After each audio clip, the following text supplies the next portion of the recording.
అంబరాల వీధిలో చిన్ని చందమామరా, అందున ఒదిగుందిరా చెవుల పిల్లిరా.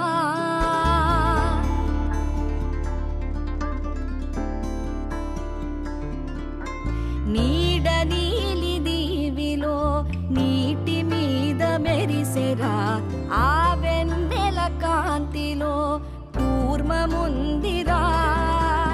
అమాయత వెలుకి తాంబూల పెటిక కట్టుందిరా, తాపిగా ఈదుకుంటూ నీళ్ళల్లో ఏములో దాకుందిరా.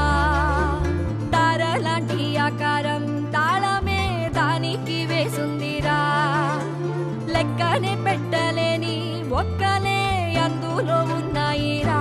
బుజ్జాయి రారా కథ చెబుతా కన్నా.